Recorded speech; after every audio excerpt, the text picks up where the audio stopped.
Selamat malam, salam menyan, salam sehat pada seluruh menyaners dari seluruh penjuru nagari. Kembali lagi,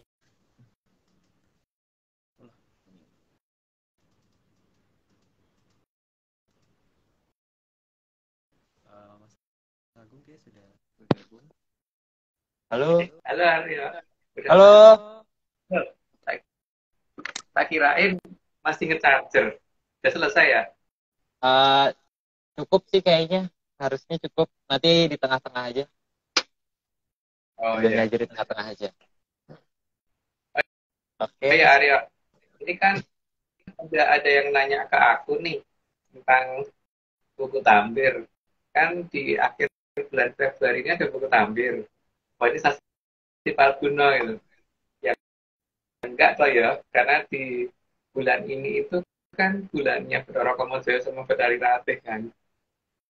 iya benar. Makanya karena kan ada hari khusus yang untuk beliau gitu loh. Para konsentrasi hati ini bukan Asipal Bruno, ya kan? Karena kalau Belum, masih Palguna harusnya nggak ada hari itu ya, Om. harusnya nggak ada hari Nggak ada itu. hari Gitu. khusus itu. Terus apa tuh namanya? Ini Mas Irfan belum muncul ya? Atau udah ada masuk belum? Belum. Ini aku monitor. Oh, itu dia. Jadi kita sedang nyusun ulang kan nama-nama bulan berdasarkan bahasa kita ya. Bahasa kita, bahasa kami Ya. kita itu bukan berdasarkan apa yang ada. Halo Mas Halo. Irfan. Rahayu Koko. Halo. Halo. Wah, Rahayu Mas Aryo. Rahayu, Rahayu. Wah, Di Jogja, backgroundnya keren sekali. Iya. Posisi di Sehat mana? Bobo? di Di posisi Jogja di Mas. mana Mas? Di Di Jogja Jogja. Bobo. Nggih. Dengan saya ya, waktu saya ke Jogja waktu itu. Iya. Saya menjadikan nggak di Jogja ya. Nggih. Belum nyampe Jogja.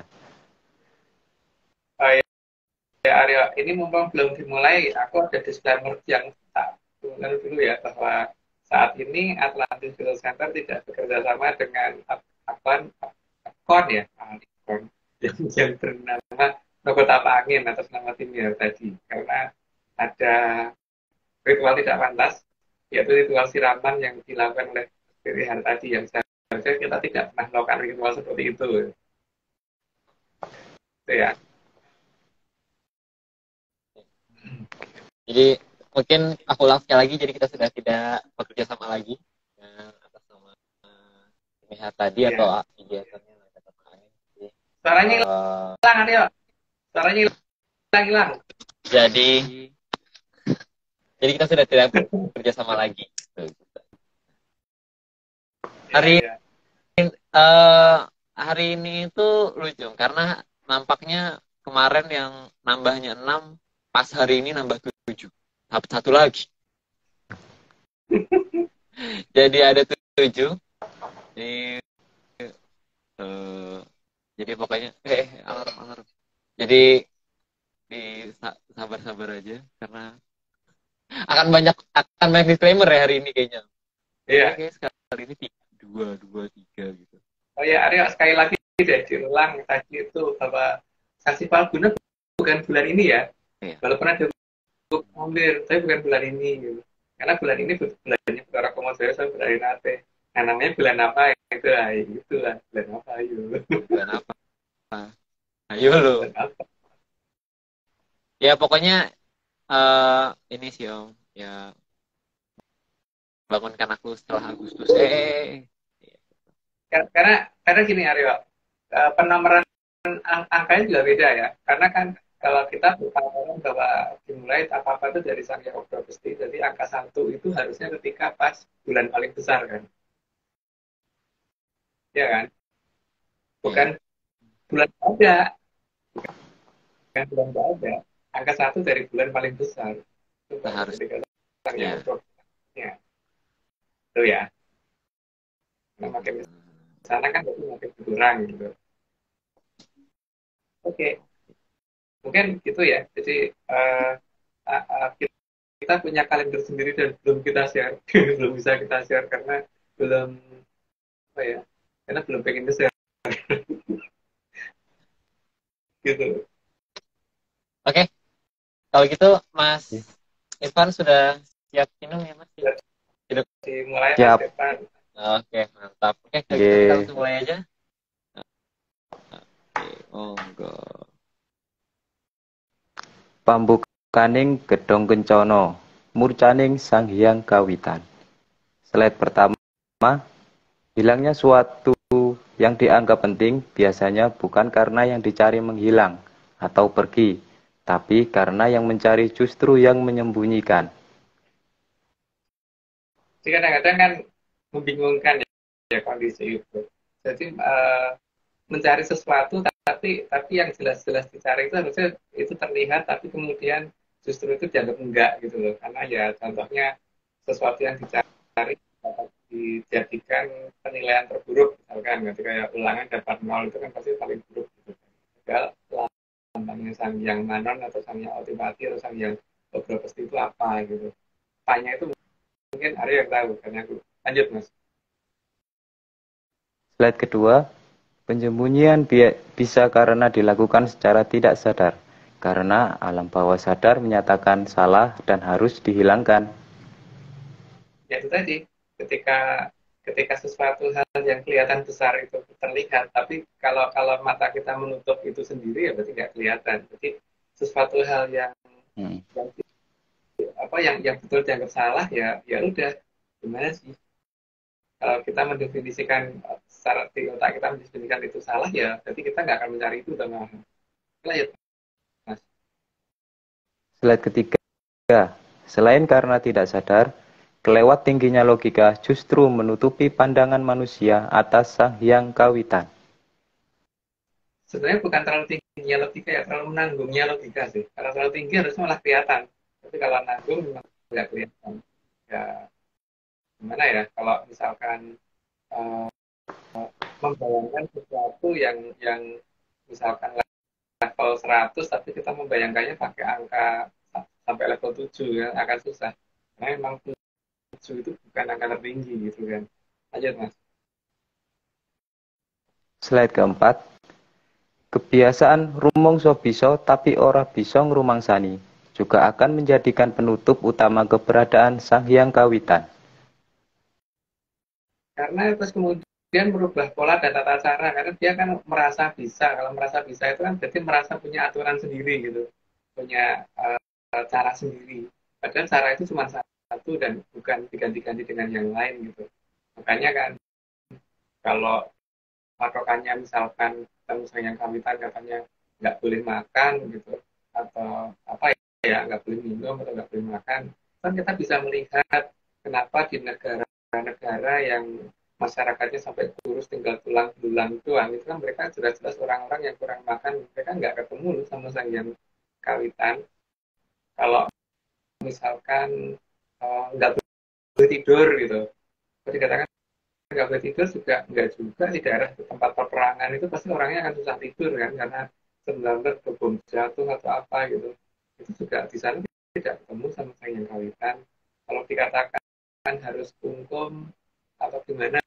gitu kita perhatiin Daniel tuh nggak ketemu sang yang kawitan juga gitu duanya juga enggak ini tuh kungkum terus kerjaannya jadi bukan itu jadi mau diganti seperti itu ya nggak bisa jadi secara tersendiri yang seharusnya itu malah kelihatan tapi jadi nggak kelihatan karena uh, sebenarnya menurut aku sih karena filsafat sih lanjut mas. Slide kelima, kesalahan dalam melihat siapa diri kita karena ora bisa ngrumangsani. Jadi penyebab utama hilangnya pandangan atas Sang Hyang Kawitan. Karena yang kita lihat uh, uh, ya itu tadi karena rumah stop bisa nih orang rumah sana akhirnya kan kita tidak bisa melihat bahwa sebenarnya kita tidak bisa kan itu mungkin termasuk saya gitu. Itu ahli nggak bisa rumah saya itu saya itu lanjut mas. Slide keenam, Hal ini karena kesalahan pengambilan keputusan atas apa yang seharusnya dipegang dan dikendalikan. Jadi kita kehilangan uh, rasa terhadap siapa yang mengendalikan kita. Itu sangat sangat iya banget gitu, karena bukan karena kita logika kita yang bekerja tidak, tapi masalahnya ada sesuatu hal yang diputus. Jadi kita tidak dibiasakan dari ke atas, kita hanya dibiasakan dari ke bawah. Slide ketujuh, kadang salah memandang sesuatu yang membahagiakan didefinisikan mengerikan. Nah, yaitu ketika kan itu ya, ketika kita melihat ada orang punya kemampuan luar biasa, seperti misalkan ada anak kecil bisa menyembuhkan orang dengan batu gitu, misalkan zaman dulu. Malah anak itu dikatakan macam-macam yang sifatnya itu berhala atau apa gitu. Padahal dia jelas-jelas bisa nolong orang gitu. Iya. Ada kondisi-kondisi seperti itu yang terjadi. Jadi terus setelah itu orang bisa nolong orang lain juga dikatakan salah gitu. Kalau dia nyakitin orang lain harusnya dikatakan salah. Kalau nolong orang lain dikatakan salah. Oke, lanjut Mas. Orang melodis. Slide ke-8, sesuatu yang mengerikan dan jelas-jelas ada pengorbanan manusia justru dikatakan penyelamatan. Itu ada di banyak hal ya. Ada yang sampai depan, jelas-jelas itu pengorbanan manusia yang jadi dipajang, ada yang ada dalam tulisan dan sebagainya dengan alasan apapun, itu sebenarnya malah kelihatan, tapi itu dikatakan penyelamatan. Jadi bingung saya sebenarnya. Aku sih kelihatan goblok mungkin Mas. Memandangnya mungkin saya yang salah itu. Lanjut aja Mas. Slide ke-9, asumsi yang kadang membuat merasa selamat jika dikorbankan. Nah, itu aku juga bingung. Itu entah sayanya yang terlihat bodoh momen itu atau gimana, aku nggak ngerti ya. Tapi kalau aku dikorbankan nggak mau gitu loh. Apapun alasannya itu. Cuman ada yang menganggap kalau dikorbankan itu berarti dia diselamatkan. Tapi yang boleh orang kan boleh berpikir lain. Ya mungkin saya logikanya nggak nyampe gitu aja. Lanjut Mas. Slide ke-10, sehingga tinggal asumsi yang dipilih itu jadi yang di dalam piring atau yang menghadap piring. Kalau aku sih yang menghadap piring, asal yang di dalam piringnya enak Mas. Kalau di dalam piringnya mati. Oke, lanjut Mas. Slide ke-11, jadi dalam melangkah seharusnya sadar ada apa di depan nanti. Secara sadar itu berarti mata harus terbuka ya, dan mata berarti harus bisa melihat, seluruh panca indera harus digunakan gitu. Jadi jangan malah ada panca indera yang ditutupin atau malah dikatakan tidak boleh digunakan, harusnya digunakan semua. Dan kalau orang sangka panca indera ini ya memang pasti nggak akan bisa melihat yang tidak bisa yang tidak bisa dilihat oleh indera yang ada. Nah, masalahnya kan sangka panca indera itu caranya piye gitu kan. Kalau yang merasa lengkap harusnya ngerti dong caranya. Kalau nggak lengkap ya nggak tahu. Oke, lanjut Mas. Slide ke-12, karena yakin saja itu tidak cukup. Karena yakin itu tidak akan bisa membuat pasti selamat. Ya kebetulan ya, tapi kalau pasti kan belum tentu. Jadi katakan pasti itu berarti harusnya melihat beneran ya. Oh aku bener orang kaya gitu. Gitu. Oke, lanjut Mas. Slide ke-13, karena sangat sayang tidak melihat indahnya Jagat Gede atau Nuswantara karena tertutup Nusantara.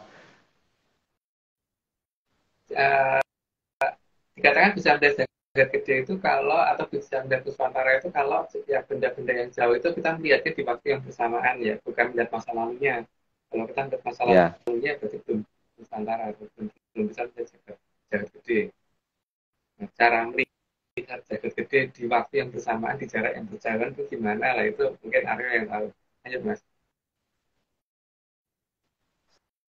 Slide ke-14, Jadi, dalam melangkah itu juga harus melihat jalan, bukan wajib percaya jalan. Karena kalau kita tidak melihat jalan yang akan kita lewati, ya bisa aja toh kalau jalan itu adalah memang biasanya mungkin kita lewat situ, tapi kalau jalan itu dalam perbaikan terus gimana? Kalau lewat jembatan dan jembatannya lagi rusak, nyebur kali, Mas. Gitu. Oke. Dan kalau jalan itu ada perbaikan, itu lihat jalan lain, jangan memaksakan di situ ya nyebur beneran. Lanjut, Mas. Slide ke-15. Sesulit apapun memilih jalan, dengan cara melihat dan berpikir, maka jalan yang benar akan lebih mudah ketemu. Tapi melihat dulu ya, bukan tidak boleh melihat ya. Karena kalau tidak boleh melihat hanya bermodal aku percaya dengan peta itu gitu, dengan Google Map gitu. Berapa kali coba kesasar gara-gara Google Map gitu. Iya, Kita dimasukin ganggang kecil itu malah. mobil dimasukin gang kecil, kadang-kadang masuk hutan. Pernah loh aku masuk hutan Oke. gara-gara. Jadi asal percaya aja tuh nggak bisa, karena ternyata Google Map yang katanya teknologinya paling top aja masih bisa bikin orang kesasar gitu loh. Lanjut, Mas. Slide 16. Karena yang dianggap salah oleh kebanyakan itu belum tentu salah. Jadi, percaya diri itu juga penting. Uh, Ikut arus itu belum tentu benar loh, karena apa namanya, kalau kita ikut arus itu biasanya arus yang deras itu akan mengarah ke jurang.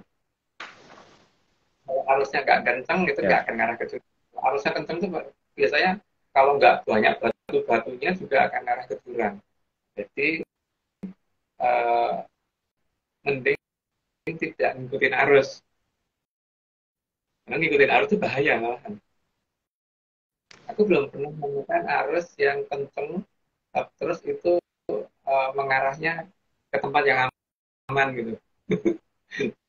Contohnya kalau misalkan ada banjir bandang gitu kan nggak aman, itu arusnya kenceng loh itu.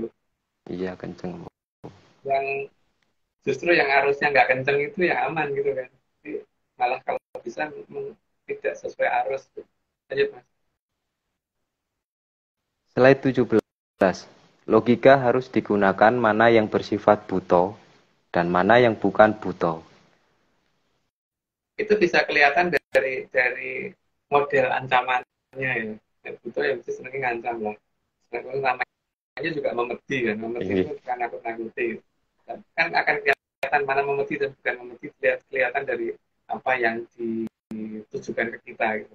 Kata-katanya bagaimana dan urutan urutan pembicaranya bagaimana, nanti kelihatan itu memedi itu bukan. Lanjut, Mas. Slide ke-18.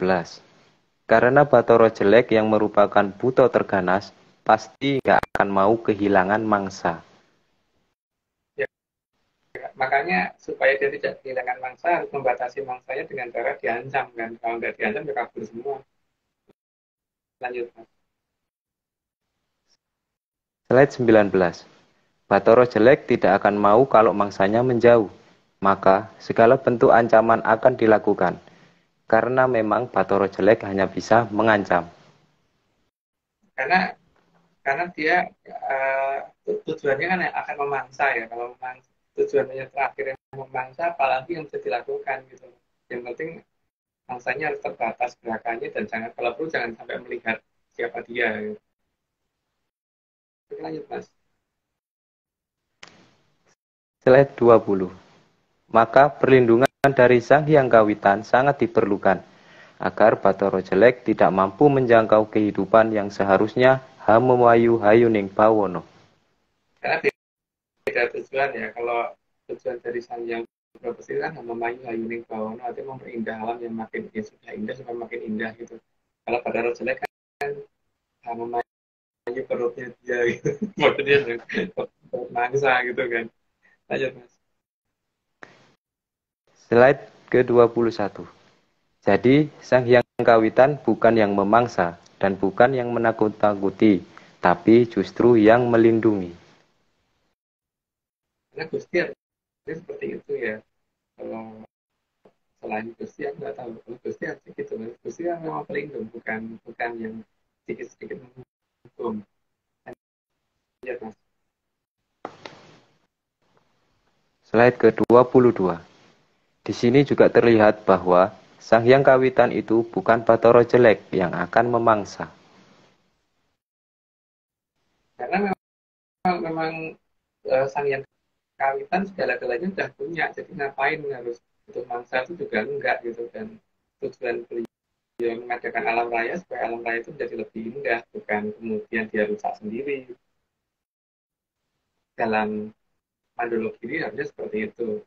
Lanjut Mas. Slide ke-23. Maka Sang Hyang Kawitan tidak perlu senjata seperti Bathara jelek, karena Sang Hyang Kawitan memang tidak perlu mangsa. Ya karena beliau yang menjadi awal segala-galanya itu memang tidak perlu apapun. Lanjut Mas. Slide 24. Bahkan Sang Hyang Kawitan mempersilahkan dirinya dimangsa Bathara jelek, dengan syarat jika Bathara jelek memang mampu memangsanya. Ya itu tapi kenyataannya nggak mampu. Oke lanjut Mas. Slide ke-25. Maka peletakan Bathara jelek akan membuat kita berpikir, siapa yang sebenarnya sedang menguasai Ngarcopodo. Akan kelihatan dari model bagaimana beliau itu berbicara dan menyampaikan apa yang beliau mau gitu. Kalau isinya ancaman ya nggak tahu deh itu apa. Lanjut Mas. Slide ke-26. Dengan melihat keberadaan dan posisi yang diletakkan di atas, akan ketahuan apa saja yang membuat hilangnya kesadaran atas Sang Hyang Kawitan. Karena yang ditaruh di atas ya itu gitu kan. Dan masalahnya kan bagaimana supaya itu tidak di atas. Ya. Karena yang di atas itu. Lanjut Mas. Slide ke-27. Sehingga juga terlihat siapa yang menutup jalan ke Sang Hyang Kawitan. Jalan yang terbuka yang ada di bawahnya Bathara jelek itu lalu menuju ke suatu ruangan yang gelap itu kan bukan terang tapi ruangan yang gelap. Lanjut Mas. Slide ke-28. Selain menguasai dan mendominasi jalan, arah jalan masuk juga harus kita pertimbangkan, menuju terang atau menuju gelap. Nah, kalau menuju gelap itu kira-kira bagaimana, kalau menuju terang kira-kira bagaimana, kita kan harusnya tahu kira-kira kalau Sang Hyang Kawitan itu sifatnya bagaimana gitu, menerangi alam raya atau menggelapkan alam raya gitu. Lanjut Mas. Slide ke-29. Selain itu, jalan yang disediakan itu menuju tempat yang terang dan luas, atau menuju tempat yang gelap dan sempit. Nah, itu yang uh, yang harusnya diperhitungkan lagi ya karena ini untuk membedakan mana yang harusnya kita jadikan patokan. Oke lanjut aja Mas. Slide ke-30. Selain itu, menuju tempat yang udaranya segar dan nyaman, atau malah sebaliknya, seperti masuk dalam kurungan. Nah itu monggo terserah karena itu pilihan ya. Jadi tidak diwajibkan untuk masuk atau untuk keluar gitu. Bertahan di dalam juga boleh, bertahan di luar ya boleh, karepmu gitu ya. Tak karepmu. Bebas. Wario, apa Haryo? Haryo. Oke, hari ini kita mau mulai dari mana yang disclaimer-nya ya? Disclaimer-nya mau mulai dari mana ya? Ada 30 kan? Ada banyak ya. Iya. Dari yang ini paling pertama aja ya. Dulu aja bahwa saat ini kita tidak kerjasama lagi dengan akun anggota Pak Angin atau Timi Hartadi karena beliau melakukan ritual yang tidak pantas yaitu ritual siraman terutama terhadap perempuan. Oke lanjut Aryo. Oke. Kita ini nggak disclaimer-nya berarti dari yang pertama kali ngirim aja ya. Ya. Ini ada dari Jakarta dulu. Belum aku ini.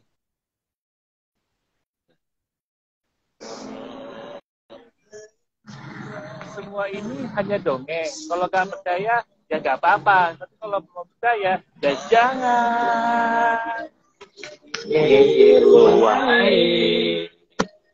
Ingat, gunakan brainlisis, ojo analisis. Mampu masih.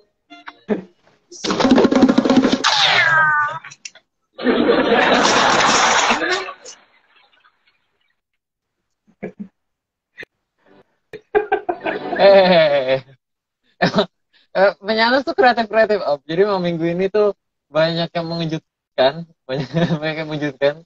Terus satu lagi berarti Om ya, satu lagi ya dari mungkin dari Bandung dulu. Ini udah ke-play soalnya. Oke, kita dari Bandung. Dari Bandung.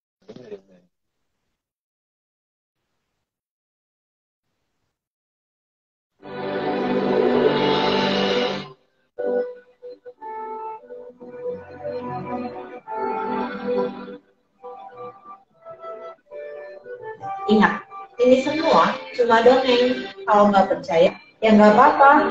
Tapi kalau percaya, ya jangan. Janganlah. Ngeyel wae. Mereka doang wae. Betul. Percaya.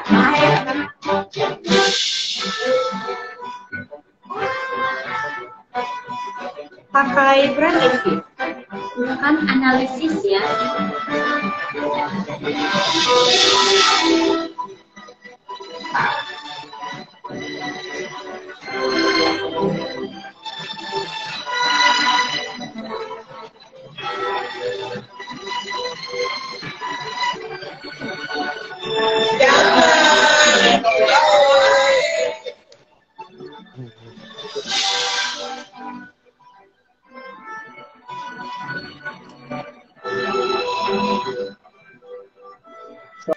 Suaranya yang dengar ya.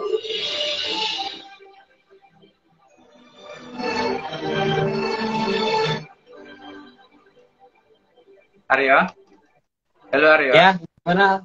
Suaranya hilang. Kayaknya mikrofonnya diarahkan ke speakernya deh. Suaranya lenyap-lenyap gimana Aku gitu nggak loh. pakai ini sih, pakai kabel sih. Sekali lagi kali ya. Ya, tapi suaranya hilang-hilang gitu. Jadi kayak ombak itu loh, kencang terus hilang, nggak kedengeran sama sekali, terus kedengeran lagi, terus hilang lagi gitu loh. Jadi nggak ini ada yang buka mulut doang, tapi nggak ada suaranya gitu loh.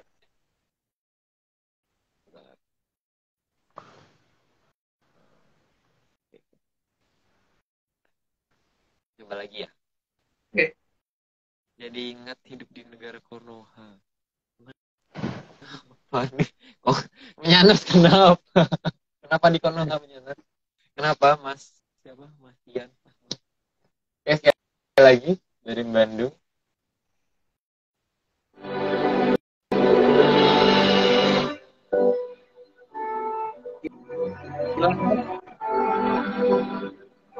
Kenapa? Kenapa? Suaranya memang pelan atau menghilang ya? Mas Indra, Mas Irfan gimana? Kerasa menghilang nggak suaranya? Aku iya ya. Saya pakai headset sih stabil, Bapak. Kalau pakai headset stabil ya. Aku sempat hilang-hilang enggak gitu loh. Nggak tahu sih dengar gimana. Ya udah. Coba ya.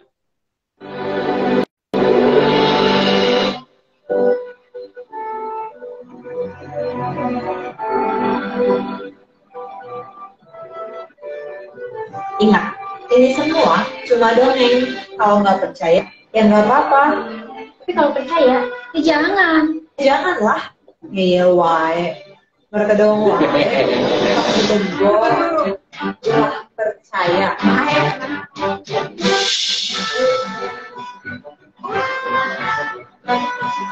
Pakai brainlisis. Gunakan analisis ya.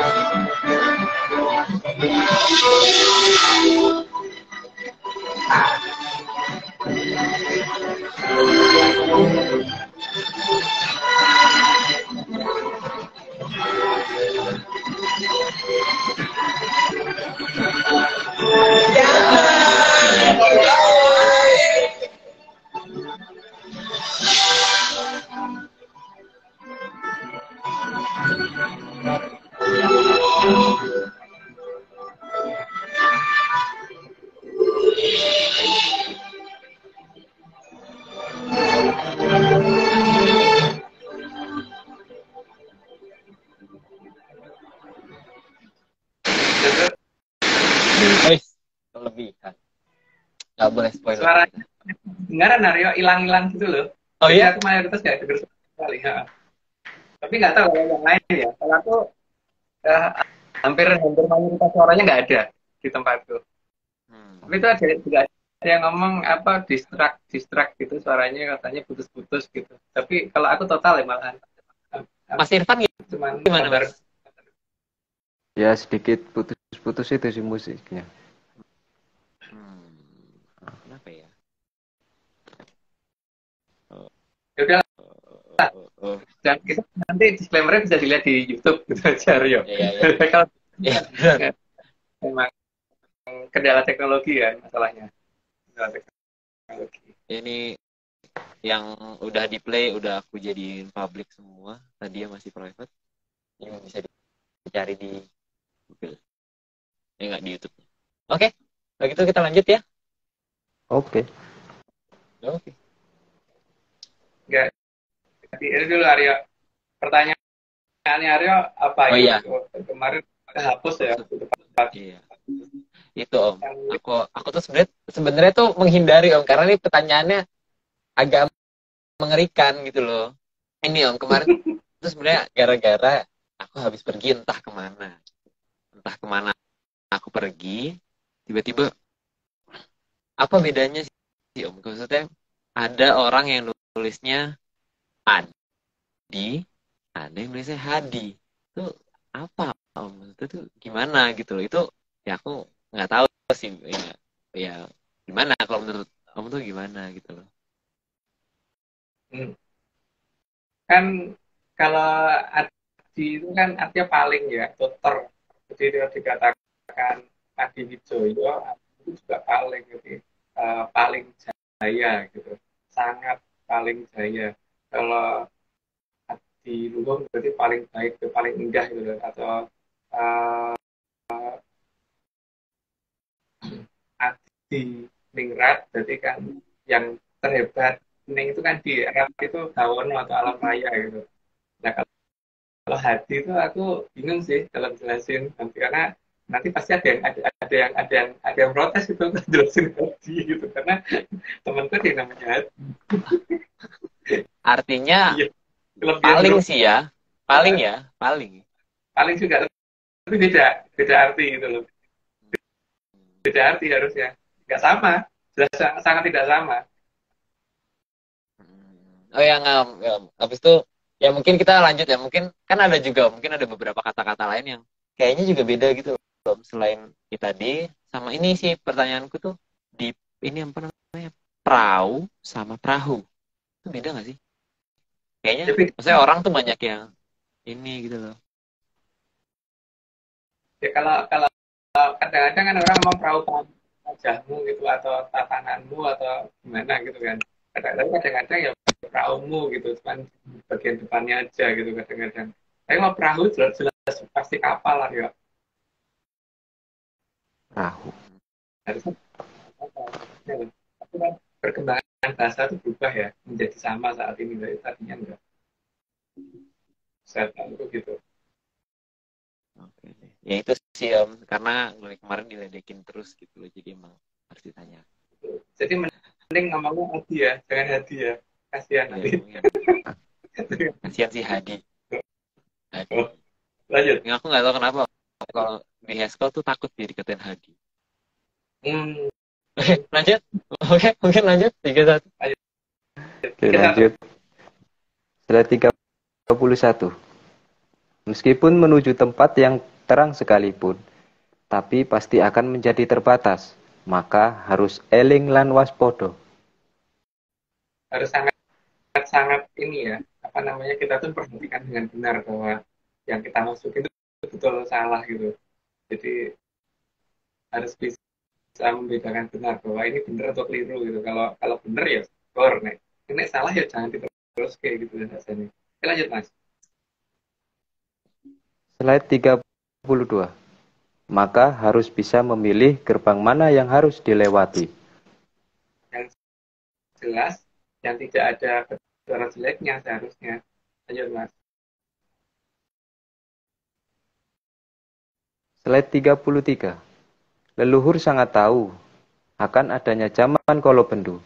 Maka memang peradaban yang memilih di peradaban Kolobendu memang harus disediakan tempat.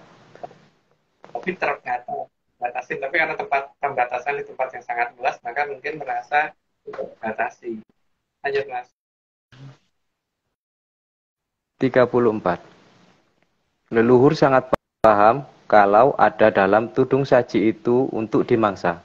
Tapi karena perbedaan asumsi dengan yang berada dalam tudung saji dan yang di dalam tudung saji merasa sebagai keselamatan adalah bagian dari dimangsa, maka yang dilakukan leluhur hanya bisa membatasi sampai pada batas zaman Kolobendu.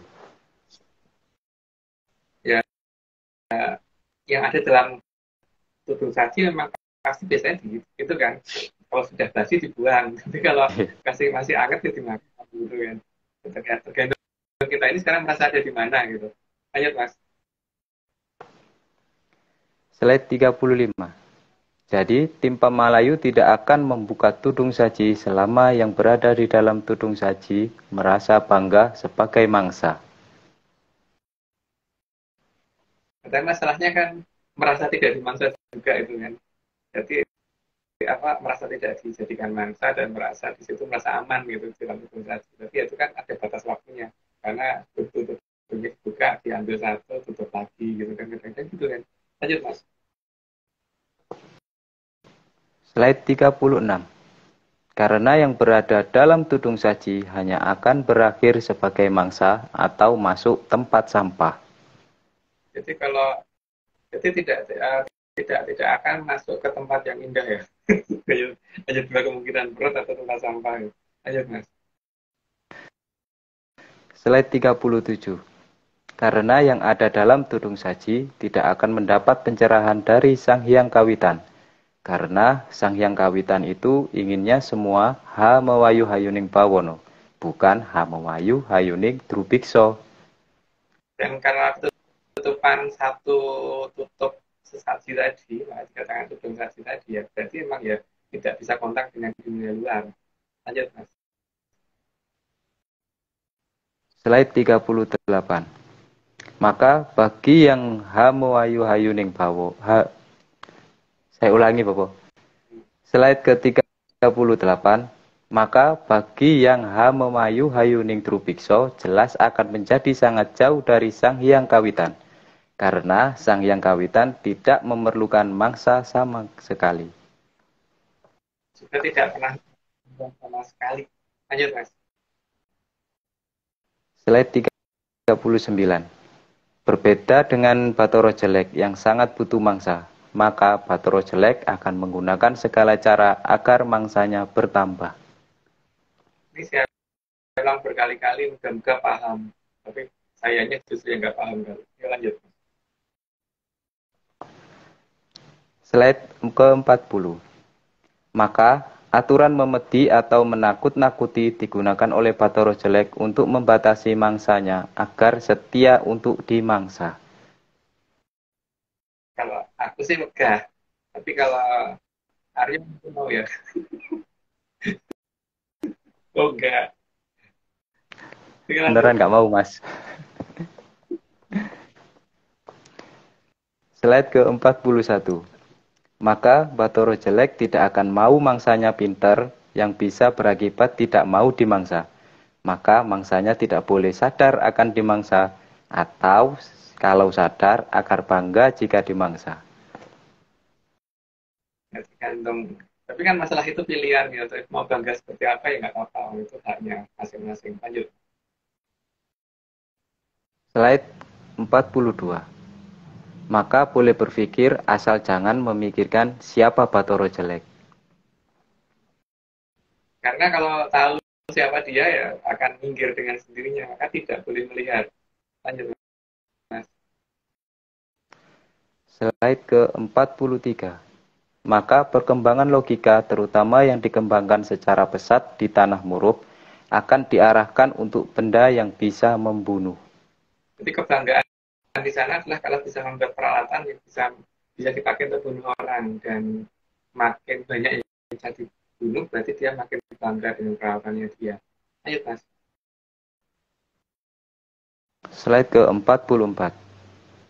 Maka kita bisa melihat bahwa Raja Mojopahit pertama bukan ahli perang, tapi justru Raden Tanduran. Karena Raden Tanduran akan lebih mementingkan Memayu Hayuning Bawono. Dan untuk menghindari masalah kutukan anak pertama, anak sulung, karena ada yang akan memangsa anak pertama, maka dia anak kedua. Maka yang dijadikan Mahaprabu waktu itu bukan Arya Bangah yang merupakan putra sulung, memang justru anak kedua. Lanjut, Mas. Slide 45. Demikian juga yang menjadi pamong dari Panembahan Senopati adalah Ki Juru Martani, bukan Ki Ageng Pemanahan. Karena Juru Martani lebih tahu cara Memayu Hayuning Bawono. Jadi paling tidak ada dua dalam sejarah di negaraku. Kalau negaramu nggak tahu, negaraku itu satunya seorang pamong dan satunya seorang Mahaprabu adalah orang yang senang dengan tanaman. Lanjut, Mas. Slide ke-46. Maka demikian juga dengan Atlantis, Mojopahit, dan Lemurian tidak akan pernah saling berperang karena mereka memegang pedoman Memayu Hayuning Bawono. Maka menyatakan mereka berperang itu benar-benar akan membuat mereka marah, dan itu resikonya yang ditanggung sendiri oleh yang dari bicara seperti itu. Lanjut, Mas.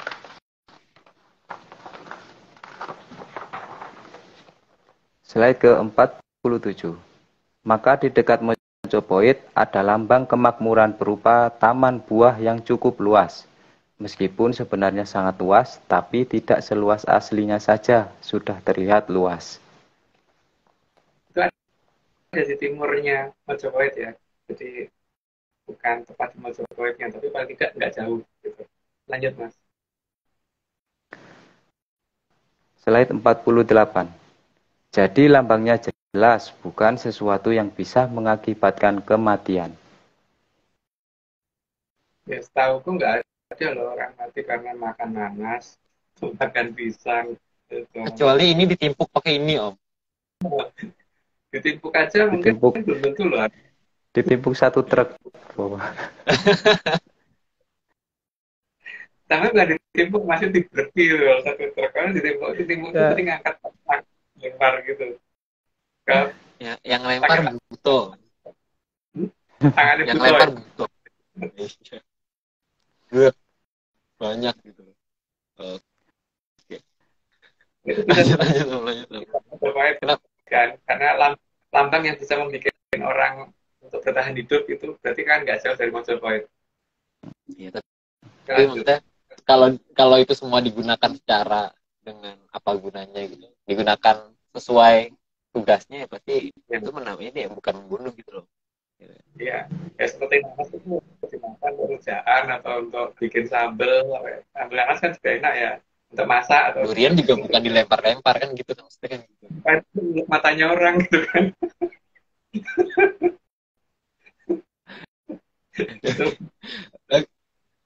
Oke, lanjut.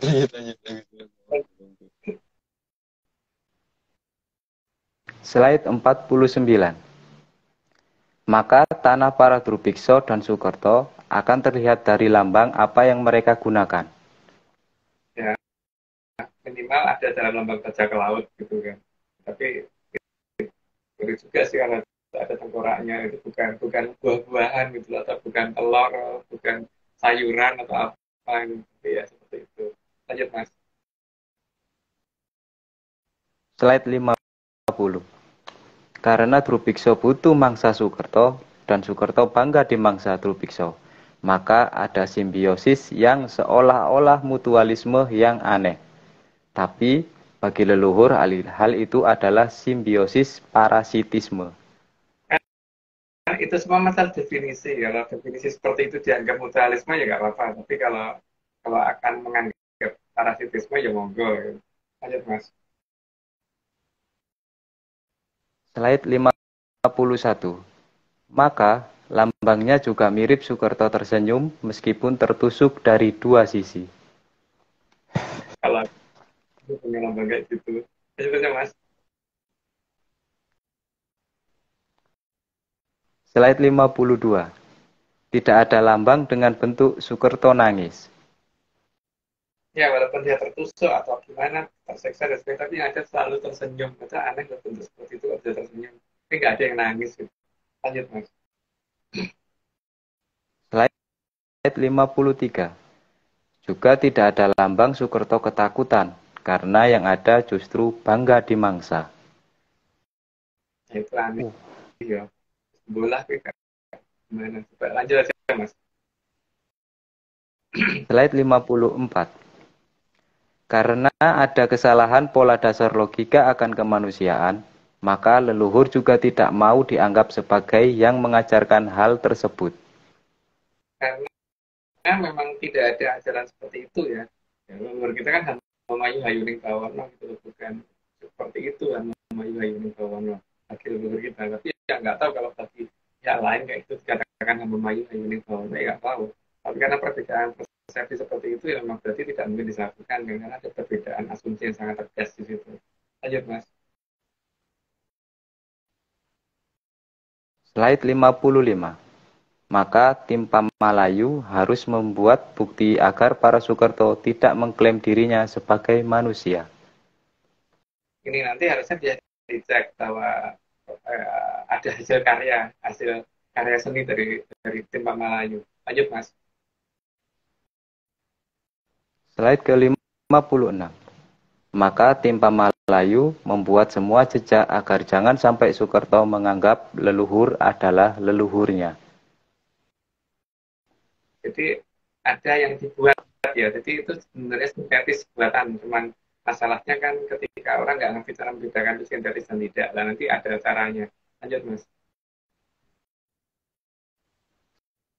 Slide 57. Karena leluhur itu bisa moksa, sehingga tidak akan meninggalkan tulang belulang. Sementara yang tidak bisa moksa akan diperabukan, jadi juga tidak akan meninggalkan tulang belulang. Karena sistemnya diperabukan, jadi bukan cuma dibakar. Jadi diperabukan itu betul-betul sampai jadi abu ya, jadi betul-betul sampai total. Lanjut, Mas. Slide 58. Maka segala bentuk aneh sengaja dibuat oleh tim Pamalayu dan ditanam di beberapa tempat. Dan ini nanti diharapkan ada yang mengatakan itu nenek moyangnya gitu. Lanjut, Mas. Slide 59. Sementara tim Pamalayu juga membuat agar nantinya Soekerto itu merasa dirinya berasal dari ras Munyuk. Maka semua bukti harus mereka buat. Dan mereka membuatnya sangat-sangat detail dan rapi serta ini ya, teliti sekali itu. Dan karena tidak terikat oleh waktu, maka bisa menaruh di masa lalu. Lanjut, Mas. Slide 60. Walau tidak detail, tapi beberapa tempat saja sudah cukup. Karena peradaban Kolopendu pasti akan mencari dengan logika mereka asal nenek moyangnya. Meskipun tidak masuk akal urutannya. Tapi itu lebih baik daripada menganggap leluhur adalah asal-usulnya. Mengingat perbedaan pandangan atas peradaban. Perbedaan pandangan atas peradaban itu seperti yang kita katakan tadi ya, bahwa ada yang merasa bahwa dikorbankan adalah suatu hal yang membanggakan, tapi kalau bagi leluhur kan itu bukan membanggakan. Gitu. Ya, Arya udah 60, disclaimer berikutnya dulu ya, bahwa Atalis Center tidak bekerja sama lagi dengan akun Mahkota Angin atau tim tadi, karena dia mengadakan upacara ritual yang tidak pantas, yaitu ritual siraman terhadap perempuan. Oke, Arya, lanjut. Aku mau memastikan kembali apakah suaraku putus-putus. Masih, putus-putus barusan. Makin parah ya? Iya, sudah. Oh. Aku pakai ini aja deh.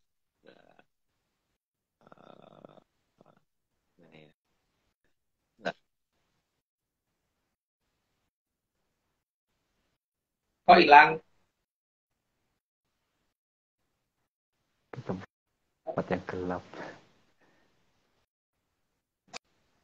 Mati lampu ya. Ganti. Putus.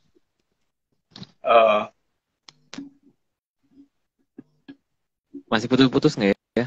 Masih. Ya, harusnya masih. Sekarang udah enggak. Tadi putus-putus kalau tadi. Tadi putus-putus ya? Oke, Ya. kabelnya ketendang tadi. Oke. Putus-putus cempreng. Ya udahlah, nggak apa-apa. Suara saya emang cempreng, Mas. Lanjutkan. Navigasi dilanjutkan. Anda akan sampai di tujuan.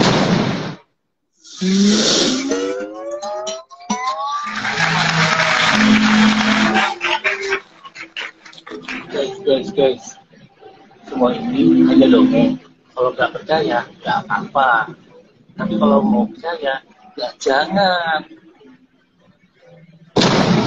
Yellow white.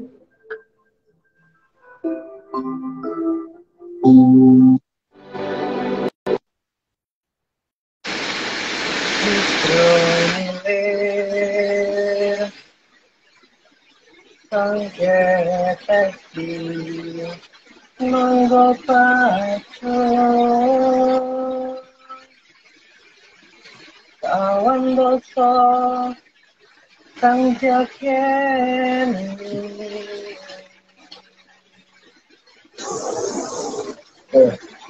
ada itu dongeng ya kayak orang saya udah kepong tapi nggak percaya ya oke lah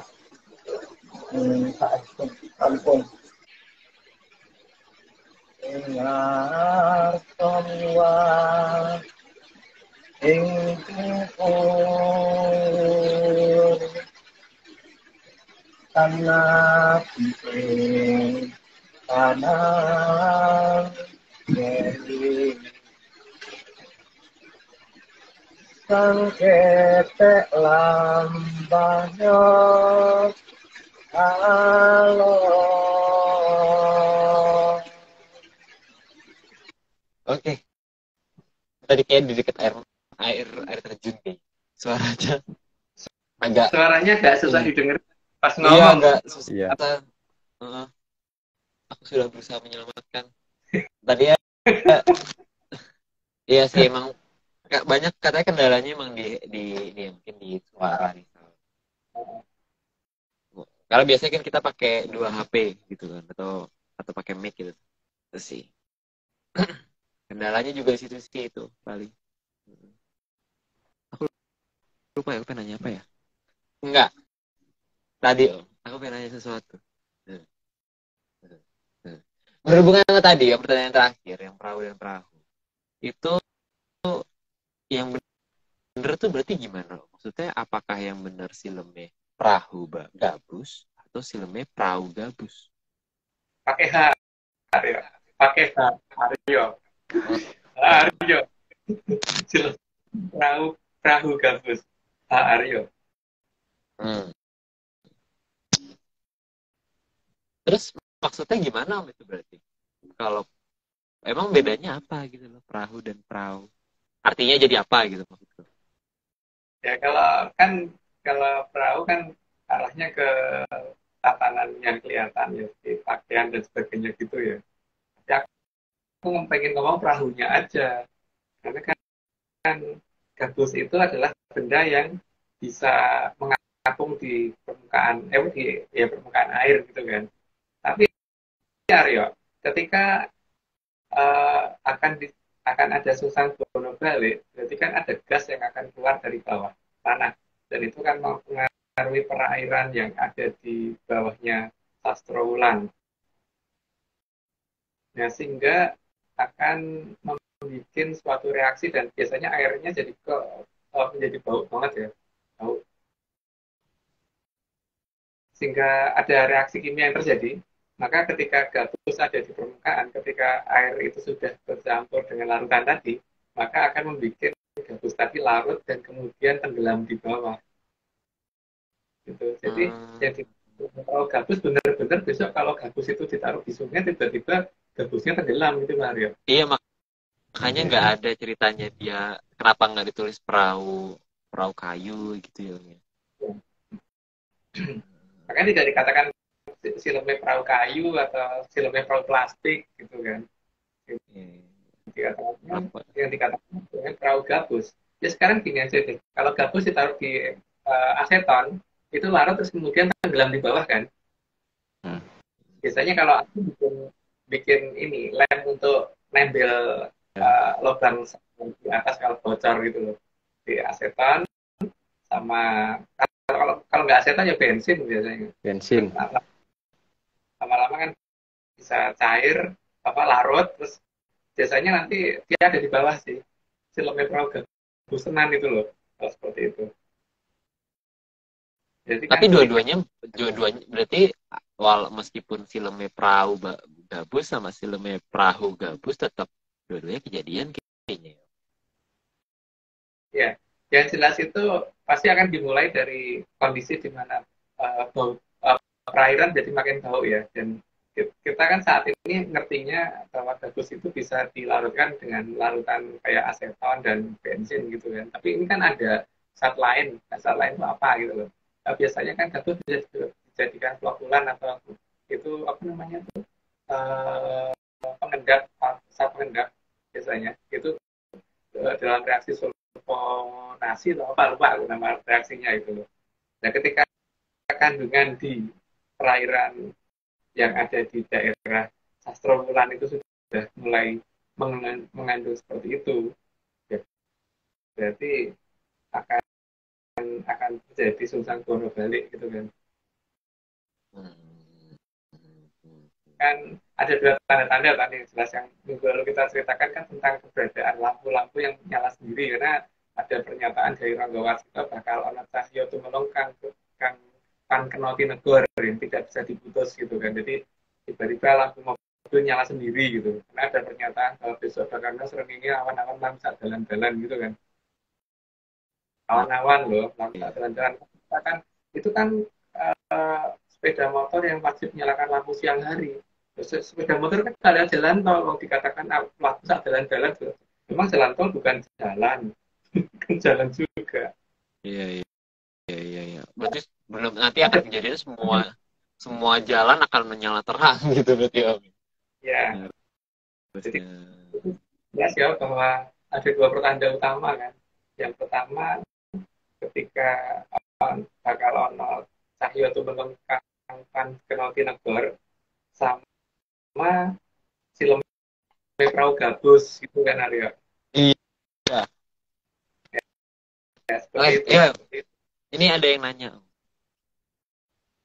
Untuk aksara kawi yang benar versi ARC bisa di-share kah gitu? Gimana? Monggo dijawab. Tidak mungkin itu. Tidak mungkin. Karena kita lagi memonopoli untuk membaca prasasti, karena kalau sampai menyebar keluar nanti banyak orang akan ngeklaim bahwa mereka bisa baca. Kan saat itu untuk membedakan bahwa mereka yang mengaku bisa itu sebenarnya bisa nggak sih gitu kan. Kan sekarang banyak orang rumongso bisa kenal leluhur nih kayak Bintang Grup gitu kan dengan Pahlawa. Sebenarnya harusnya namanya bukan Pahlawa sih, Aksara Nagari ya memang. Ya, harusnya Aksara Nagari. Karena Pahlawa, maksudnya Pahlawa karena kita nyebutnya Pahlawa karena itu yang bahasa yang paling dikenal sama Menyanners ya mungkin ya. Tapi mungkin ke depannya Om, mungkin hari ini terakhir Om kita nyebutnya Pahlawa, kita nyebutnya Aksara Nagari ya gitu. Oke. Kalau Nagari aja itu kan artinya minimal sudah paling tidak dua sastra kena bisa baca kan. Dua jenis gampang kok. Nah masalahnya kita memang belum bisa share karena untuk menghindari, karena gini, ketika kita share terus kemudian nanti banyak orang mempelajari itu, khawatirnya nanti itu disalahgunakan, ada orang yang aku bisa kontak dengan luhur terus kemudian dengan bukti bisa baca huruf Pahlawa gitu kan. Ya, nah, kan dengan bukti bisa baca prasasti gitu. Iya kan? Sehingga akan ada korban di situ. Makanya kita belum berani men-share karena itu alasannya. Karena contohnya temuan kita tentang keberadaan cerita yang ada di dalam Candi Penataran itu yang tentang keberadaan pohon kaktus yang hanya ada di benua Amerika itu dikatakan yang nemukan arkeolog loh. Aku bukan arkeolog loh. Dan yang nemukan aku loh. Bisa ditemukan oleh seorang pengangguran ya Om ya. seorang ini apa bukan arkeolog gitu dan apa, tidak percaya secara nasional. Tidak percaya dengan secara nasional resmi gitu. Terusnya gitu dong. Aku bukan arkeolog, ya, bukan arkeolog dan nggak mau disebut arkeolog. Jadi kata Mbak Yanas, Om, katanya kalau udah nipu bisa bahasa aksara nagari, habis itu bikin ritual siraman. Kalau udah nipu, kata Mbak Yanas gitu. Wah, nih Mas Guru top. Ya itu makanya nagari tidak kita share. Dan yang kita share itu dulu nggak pernah lengkap gitu. Jadi yang betul-betul sekarang ini ada di saya dan Aryo kan. Gitu. Jadi jangan di share gitu untuk kita aja. Oke, bisa ada apa lagi Aryo? Enggak, ini ada yang nanya kalau kan Sileme Perahu Gabus itu kan ada terusannya, Om. Itu gimana? Ini sosmed. Ada apa? Ada terusannya. Oh iya, tapi kan kita membicarakan dari ciri-ciri per ciri-ciri kan. Kalau minggu lalu kita membicarakan tentang ciri-ciri, salah satu ciri-ciri pertama itu kan tentang Cahyo Tumenggung Kang Tan Kenal Tinegor gitu kan. Kalau sekarang kita menceritakan ciri-ciri Sileme Perahu Gabus. Gitu dulu. Jadi, Karena kita juga nggak dilarang untuk ini ya apa namanya, kita nggak diwajibkan untuk menjawab gitu sebenarnya, suka-suka kita ya Om sebenarnya. Jadi kalau ditanya nggak apa-apa, kita nggak jawab. sama ini loh Aryo, sama leluhur itu tidak sanepan gitu loh. Dia tuh ngomong dengan bahasa seadanya gitu loh, jadi jangan dianggap sanepan. Cahyo Tumenggung Tan Kenal Tinegor itu benar-benar Tan Kenal Tinegor gitu, jadi mesin mobil dimatiin tetap nyala gitu kan, nyala lampunya. Terus seperti Sileme Perahu Gabus, ya Gabus benar-benar kesilem kalau ditaruh di situ gitu, bukan diartikan lagi, memang ya itu gitu loh. Sileme Perahu Gabus ya Sileme Perahu Gabus, ya kan? Yang diprioritaskan yang itu ya Om, yang maksudnya apa adanya ya kan gitu sebenarnya. Apa ada yang paling gampang dibaca sebenarnya, tapi jadi tidak terlihat gara-gara mengartikannya terlalu jauh. Gitu. Jadi, Aryo tinggal di Senen, wah tandanya Aryo bisa time travel cuma di hari Senin doang adanya gitu. sama munculnya di Rabu gitu. Munculnya di Senin dan Rabu. Ini kalau hari lain nggak ada, nggak bisa ditemukan gitu. Mungkin kayak gitu kali ya. Ini sama katanya urutan kejadian itu satu-satu atau bareng? Menurut aku sih bersamaan sih. Bersamaan, kondisi itu akan datang bersamaan seharusnya. Karena gejala ketika Sastrobulan akan dibalik itu memang benar-benar semua pertanda harus ada gitu. Nah, tapi Sastrobulan di mana itu kan kita nggak tahu ya, Aryo. Iya. Depannya nggak tahu juga. Iya. Oke. Ya pokoknya gitu. Ya menyanar sebagai ya pokoknya yang kita tahu Sastrobulan itu depannya Mojopahit gitu kan. Iya. Kita Sastrobulan taunya depan Mojopahit. Kita Mojopahitnya taunya ada di Nuswantoro, Om. Ya.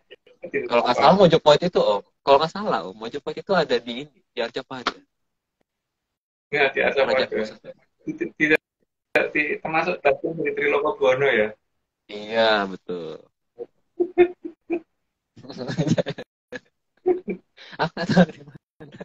Aku tahu itu tadi aku tahu. Udah. Sudah. Ya, lanjut ya. Ya. Slide ke-61. Berbagai wujud dikirim dengan getaran Sosrodoro yang akan muncul persatuan waktu. Agar tepat pada saatnya, wujud seperti ini akan diakui sebagai leluhurnya. Karena terlalu canggihnya pola berpikir ya, jadi akhirnya menganggap bahwa leluhurnya seperti itu gitu. Tapi ya itu kan pilihan toh, kalau yang mau ngaku itu ya monggo gitu. Lanjut Mas. Slide 62. Tim Pamalayu sangat paham atas semua jenis polimer, bahkan polimer yang belum dikenal di zaman peradaban Kolobendu. Polimer itu termasuk dalam senyawa organik ya, jadi termasuk senyawa karbon organik. Jadi itu yang dibikin leluhur untuk membuat dan akan diakui jadi leluhurnya mereka itu gitu. Lanjut Mas. Slide 63. Tim Pamalayu juga sangat paham bagaimana merangkai polimer agar terlihat sealamiah mungkin. Tapi sealamiah polimer tetap akan kelihatan nggak alamiah kalau ngerti cara ini ya, menelitinya. Lanjut Mas. Slide 64. Namun, tim Pamalayu tetap mencampur polimer sintetik yang tidak alamiah, agar nantinya saat ada yang sadar bisa dibuktikan bahwa jejak permunyukan itu salah. Jadi memang ada bagian yang sengaja tidak dibikin dari senyawa organik semua. Jadi ada yang benar-benar sintetik total, dan ini nanti akan kelihatan kalau misalkan benar-benar mau meneliti ya. Lanjut Mas. Slide 65. Karena polimer sangat bisa dibuat menjadi segala hal, agar peradaban Kolobendu salah menganggap kawitannya itu siapa. Tapi kalau mau menganggap itu kawitannya ya nggak apa-apa. Lanjut Mas. Slide 66. Namun pencampuran zat polimer non-alamiah akan ketahuan pada waktunya, karena zaman akan mengenal yang namanya peralatan GCMS. GCMS itu dari singkatan gas chromatografi and mass spectrum. Jadi biasanya ya itu dilarutkan dulu dengan larutan yang kita kenal, terus kemudian kita masukkan dalam kayak tabung spiral gitu, ditekannya biasanya pakai gas helium atau tergantung laboratorium yang punyanya apa. Nanti kan pada jarak sekian meter atau gimana gitu sambil dipanasin di tabung ininya itu nanti yang massa jenisnya ringan akan cepat keluar, yang massa jenisnya makin berat akan lambat karena ketahan di spiralnya itu kan. Nah nanti akan ketahuan kalau misalkan sekian second yang keluar, oh berarti saatnya ini ada katalognya. Jadi setiap saat itu akan terpisah dengan kecepatan tertentu waktu keluar dari tabung spiral tadi. Nah, nanti akan ketahuan bahwa oh ini jenis zatnya ini jenis zatnya ini, nanti akan keluar seperti spektrum gitu, Z gitu. Nah, itu nanti bisa dijajakan dalam katalog, dan katalognya sudah disediakan ke ASTM kan, American Standard Testing Material, sehingga kita tahu ini material apa gitu. Lanjut Mas. Slide 67. GCMS adalah alat yang bisa menganalisa bahan dasar berdasarkan pola pemisahan secara kromatografi berdasarkan gas. Jadi gas yang banyak digunakan untuk mendorong, biasanya gunakan gas inert yang tidak bereaksi dengan material yang akan diteliti. Dengan demikian nanti akan ketahuan bahwa oh ini apa gitu, usulannya apa saja. Nah kalau sampai ketemu ada material yang tidak ada dalam, tidak mungkin ada dalam tulang, itu jelas bahwa ini tulangnya itu dari tulang-tulangan gitu kan, bukan tulang beneran. Ya, Mas. Slide 68. Peralatan GCMS salah satunya seperti pada gambar ini, dan biasanya digunakan untuk analisa bahan dasar, bukan brainlisa bahan dasar. Jadi untuk memisahkan, jadi biasanya kalau misalkan orang ingin membajak sesuatu zat kimia gitu, itu dibawa ke laboratorium GCMS untuk mengetahui bahwa oh material penyusunnya ini, jadi bisa ditiru gitu.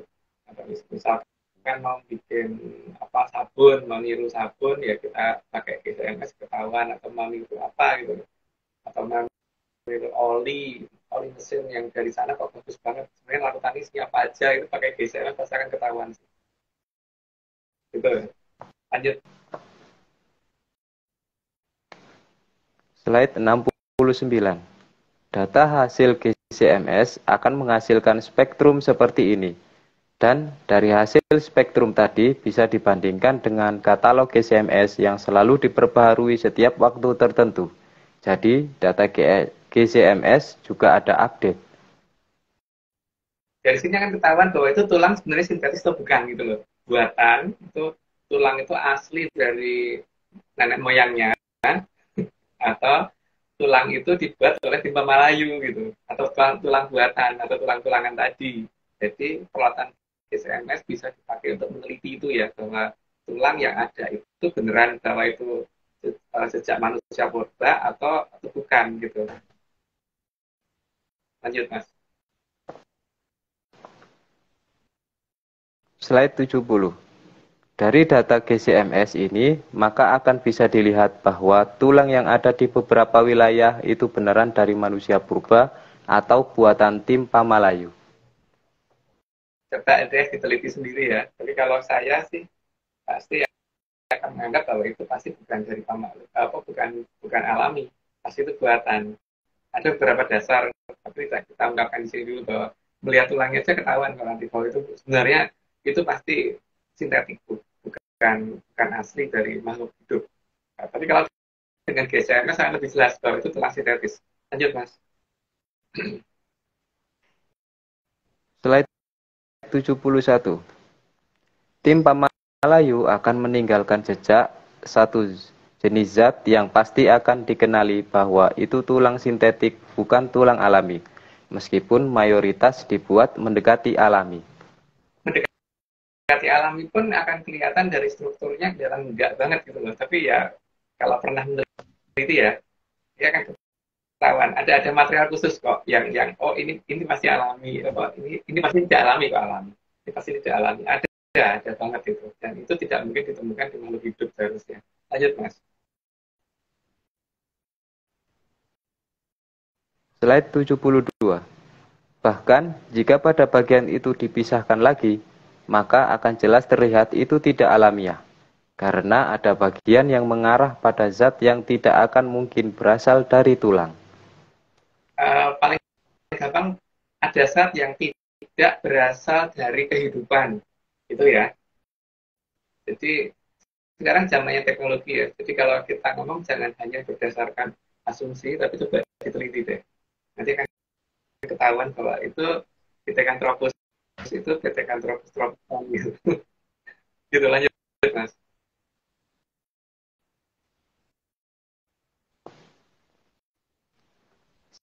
Slide 73. Dikatakan tidak alamiah karena ada polimer yang justru memperlemah tulang kalau masih dialiri darah atau bahkan berbahaya bagi darah semua makhluk primata. Itu tidak akan kita buka dulu karena supaya orang meneliti sendiri ya. Karena kalau diteliti akan ketahuan sih itu materialnya apa gitu. Dan itu kalau dilihat di katalog biologi nanti ketahuan bahwa ini tidak mungkin dari primata atau dari makhluk hidup, terutama makhluk yang punya tulang itu pasti tidak punya itu gitu. Saat itu pasti harusnya nggak ada karena ada itu tuh tulang nggak akan bisa bertahan kuat gitu, nggak akan keras. Lanjut Mas. Slide 74. Jadi akan terlihat ada zat kimia yang berlawanan dengan unsur dasar kehidupan. Itu sudah jelas banget sih kan, sudah dapat dikatakan malah mematikan kehidupan dia sih. Selain memperlemah juga mematikan kehidupan dia. Dan itu akan ditemukan dengan jelas kalau diteliti dengan GCMS. Lanjut Mas. Slide 75. Zat tadi justru akan menjelaskan bahwa tulang belulang tadi tidak alamiah, tapi buatan tim Pamalayu. Jadi pada dasarnya di sini kan kita menjelaskan bahwa Pamalayu itu apa sih gitu kan. Salah satunya ya ini, mulai dari membuat legenda, terus mempersiapkan tulang-tulangan, mempersiapkan bangunan-bangunan dan deko-deko yang lain gitu. Tapi salah satunya ini yang saat ini sedang kita bahas adalah bagaimana Pamalayu menyiapkan mereka yang tidak mengenal sang yang kawitan supaya kawitannya mereka seperti itu gitu, yang mereka itu dan ternyata berhasil gitu. Lanjut Mas. Slide 76. Maka dalam menganalisa, bukan membrandlisa, juga harus teliti, karena Timpa Malayu tidak akan segampang itu meletakkan bagian yang tidak alamiah di dalam tulang belulang tadi. Jadi memang butuh ketelitian tinggi ya di sini. Jadi kalau nanti kan ketahuan ini sebenarnya buatan orang yang disengaja ditanam atau memang ada makhluk yang di situ gitu loh, yang makhluk jenis itu gitu. Makanya sebenarnya cukup aneh kenapa kok itu hanya terkumpul di satu wilayah aja, di wilayah yang sekian kilometer di dekatnya nggak ada gitu. Kalau memang zaman dulu makhluk hidupnya kayak gitu, maka harusnya kan di semua wilayah ada kan. Nah, makanya kita kemudian mencoba meneliti satu persatu dengan itu tadi dan ketahuan seperti itu. Cuman kita tidak akan membuka zat kimianya apa saja. Lanjut Mas. Slide 77. Jadi, dasar logika yang dijadikan patokan adalah mencari material berbahaya bagi manusia, agar terlihat tulang itu alami atau buatan. Jadi, akan kelihatan bahwa dia alami atau buatan adalah itu tadi. Ada kalau misalkan alami, maka tidak akan ada material berbahaya di dalamnya. Tapi kalau ada material berbahaya bagi kehidupan di dalamnya, jelas itu pasti buatan. Gitu ya. Dan nanti kalau secara mikroskopik kalau diteliti dengan mikroskop sudah kelihatan sih bentuk-bentuk pola tulang itu seperti apa, itu kan tidak begitu. Lanjut Mas. Slide 78.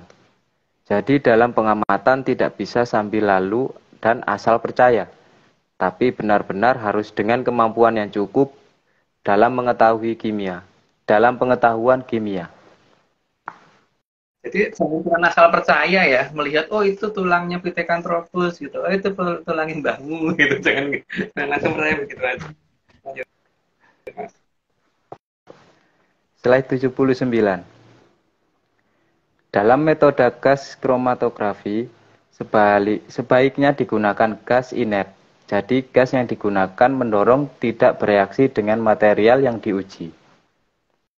Karena kalau menggunakan gas yang bisa bercampur, berarti kan akan membuat ini ya, kelihatan bahwa di situ nanti tidak terlihat gitu loh. Sebenarnya yang kita tambahkan ini gas yang kita pakai mendorong ini akan bercampur dengan material yang kita uji, sehingga akan bisa dibedakan. Jadi harus gas yang tidak bereaksi. Lanjut Mas. Slide 80.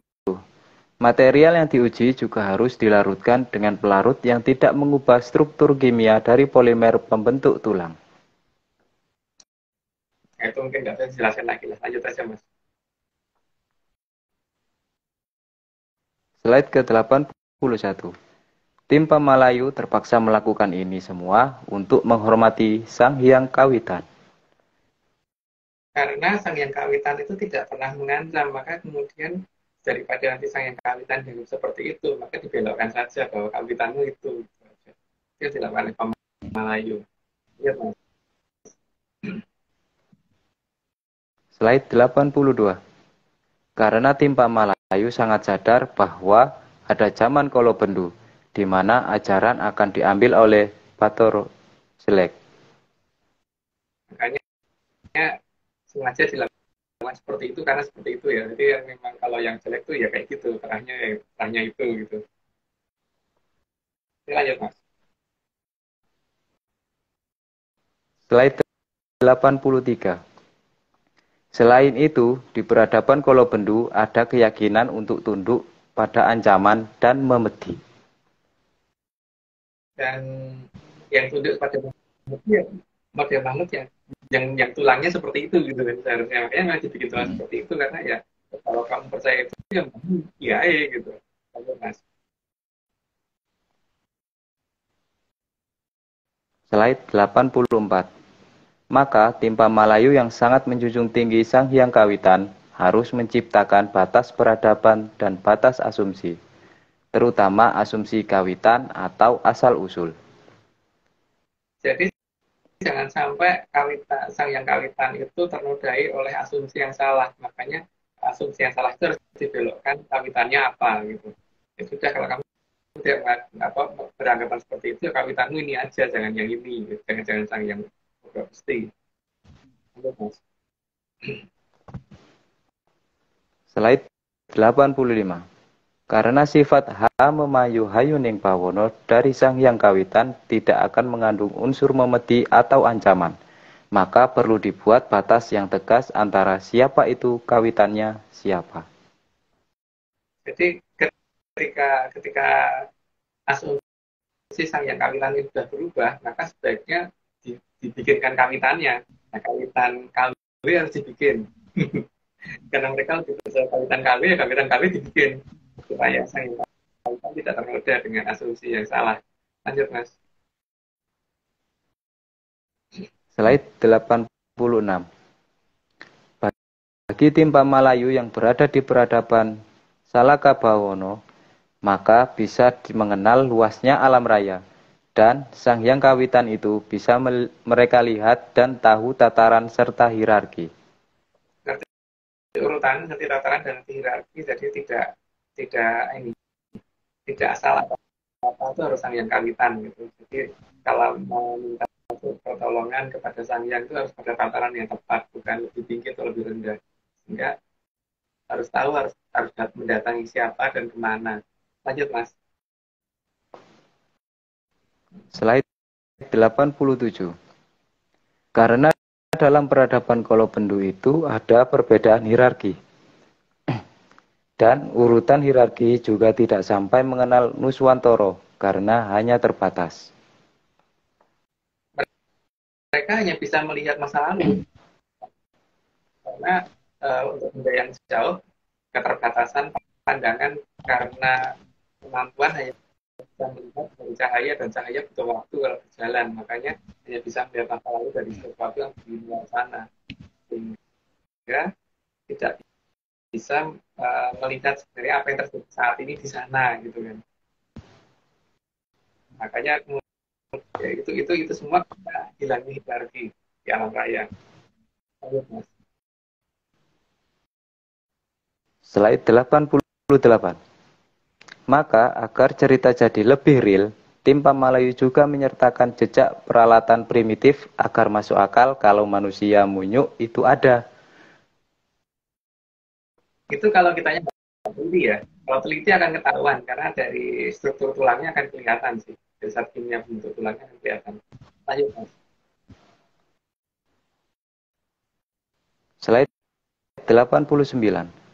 Teori pun dimulai dari tanah Mur, karena merekalah yang bangga dengan apa kawitannya mereka.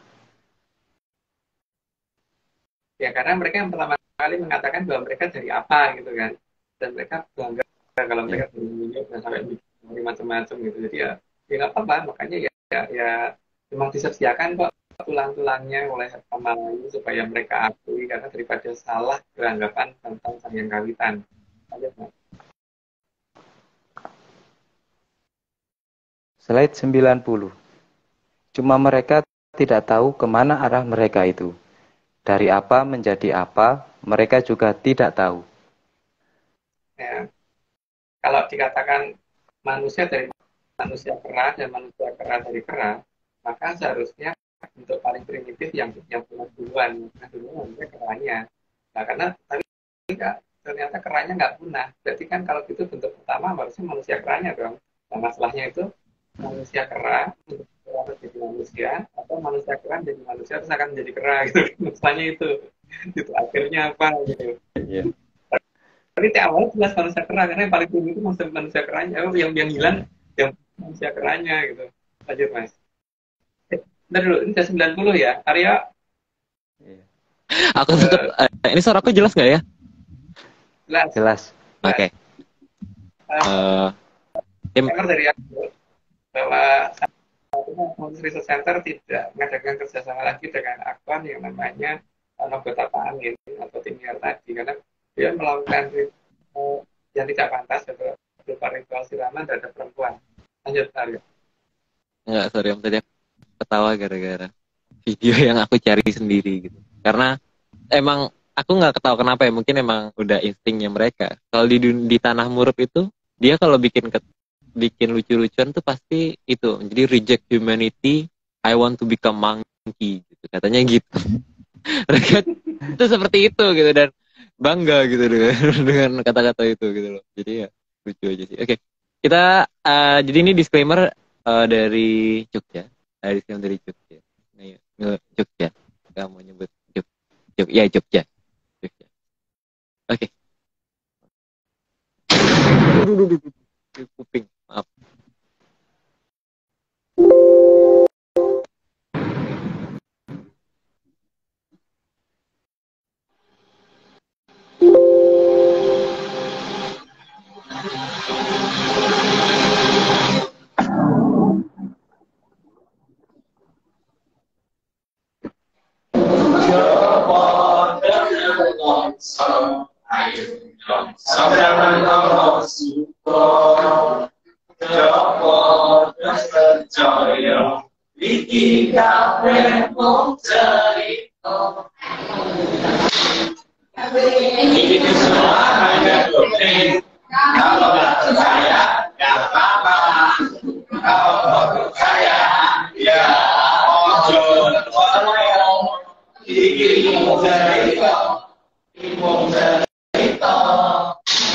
Ini semua hanya dongeng.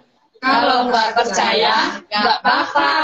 Kalau mau percaya, ya ojo coyo. Iki mung cerita. Dongeng Mas. Gunakan analisis, gunakan brainlisis.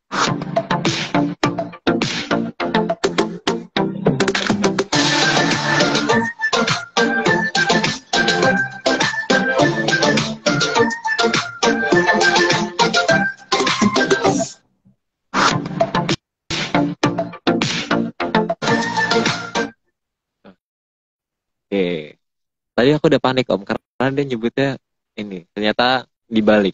Jadi gunakan jangan gunakan analisis gitu. Gunakan brainlisis gitu. Ternyata kaget aja udah panik aja tadi. Oke, habis ini kita dari Semarang ada satu lagi.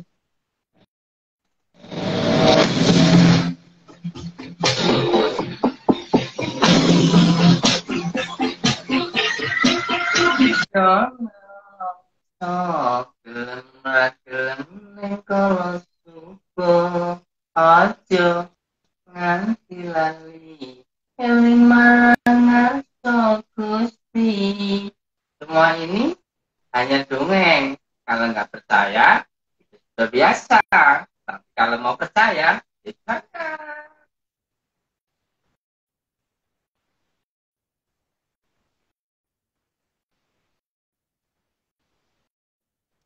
Ya. Sayangnya suaranya putus-putus. Mungkin nanti mungkin kalau pengen denger lagi mungkin lewat YouTube ya, karena kalau di sini susah suaranya keputus-putus. Maafkan aku. Oke. Ini sih ya. Mana dulu ya? Tadi banyak yang ngomong apa? Aku nggak ngerti gitu di komen tuh 7 apa? Aku nggak ngerti gitu. Aku nggak paham gitu. Tapi ini intinya aku pengen nanya sebenarnya ini sih. Maksudnya kan tadi kita udah tahu gitu maksudnya filmnya Perahu Gabus itu.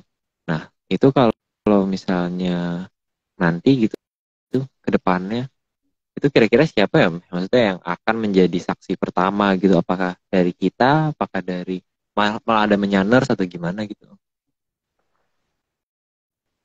Yang pertama pasti yang tinggalnya di Sastra Ular ya. Pertama itu kan yang pasti melihat terutama yang di Bantaran Kali dan yang biasanya kan anak kecil karena yang akan dengan Sunsang Bono Balik itu kan Kilurah Tejo Mantri atau Kilurah Sabdo Kalon, dan maksud beliau itu kan menempati pada posisi anak yang ya, posisi anak kan sebesar itu gitu lucunya. Makanya yang jelas anak-anak di usia itu tuh masih senang bermain, senang bikin mainan dan sebagainya. Kalau yang orang kaya mungkin punya game di mainan di HP atau gimana lah. Ini anak-anak yang kurang bermain, kurang punya sarana bermain, maka dia pasti akan membuat mainan sendiri. Nah, bagaimana sendiri karena dia tinggal di bantaran sungai. Mungkin yang paling gampang dia bikin adalah kapal-kapalan tuh Aryo. Ya enggak, kapal-kapalan dari gabus. Benar. Ya mungkin dari kayu ada yang, tapi ada yang banyak kan nanti akan dari gabus dan mereka akan terkejut ketika pas lagi main kapal-kapalan begitu ditaruh kok kapalnya makin lama makin larut terus tenggelam gitu loh. Jadi harusnya anak bantaran sungai yang ada di dalam Sastrawulan yang akan mengerti situasi itu ya. Oke. Kalau yang 7,7 juga nggak ngerti ya? Nggak tahu ya. Gimana tuh? Tapi kayaknya ya ini ya mungkin kedepannya bukan kedepannya sih di 1,4 berapa ya 6 ya, itulah itu. Nggak tahu kenapa hilang-hilang. Oh ya ini Miko udah mulai nggak sensitif. Ya maksudku nggak jadi Om tadi pengen bahas tadi materi 146 tuh apa tapi nggak jadi takut. Ya wes kalau gitu. Masuk kata Hesko 147 salah kok. Ya lanjut aja. Ada yang mempertanyakan itu ya Turki sebenarnya itu bersamaan dengan kita membuat 146 147 kan. Iya 146 147 yang mulai dari 145 sebenarnya Om kita akan ngomongin ya udah pas sudah bahas 145 146 47 48 46 selesai kan itu gempa terjadi kan itu memang yang berhubungan langsung dengan negara itu cuman itu tidak bisa kita share sekarang ya. Mohon menunggu ya Om ya. Kita cuma mohon menunggu ya. Menunggu dengan cepat. 147 itu kira-kira apa ya? 145 ini kalau bulan Februari ini bulannya Bedoro Komodo sama Belate ini kan kita sampai di 144 45. 45. 145. 22 tuh 45. 145. 145. Berarti minggu kedua pertama sama minggu kedua ini ya bulan Maret ya. Gitu ya. Mungkin itu baru bisa jelas karena permintaan Batul tidak boleh didulukan harus sesuai urutan dari perintahnya beliau gitu kan. Karena juga takutnya malah salah terima ya harusnya pengen ngomong A jadi Z. Oke. Kalau gitu apa? Oh ya V boleh. Atau Z atau apa ya? Nggak ada. Kayak atau R terus A. Lanjut monggo satu dan satu. Slide ke-91. Jadi tim Pamalayu juga mempersilahkan untuk tidak mengakui kedewatan sebagai asal-usul mereka. Tidak apa-apa, kedewatan tidak diakui karena memang mereka sudah disediakan bahwa ini adalah asal-usulmu gitu. Lanjut. Slide 92. Tim Pamalayu juga mempersilahkan bangga dengan leluhur yang bagaimana.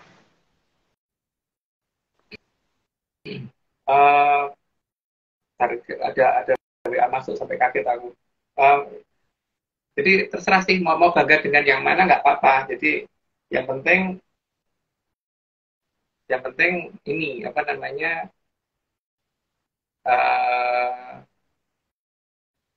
yang penting bangga dengan yang dia pilih gitu loh. Oke, lanjut. Slide 93. Karena mempercayai kawitannya itu apa memang bukan paksaan. Jadi memang harus diakui tapi tidak boleh memaksa, yang tidak mengakui leluhurnya munyuk juga. Kalau memang merasa leluhurnya munyuk ya monggo toh, tidak ada yang maksa gitu. Tapi jangan memaksa orang kan yang nggak percaya leluhurnya munyuk jangan dimunyukkan juga gitu loh. Iya.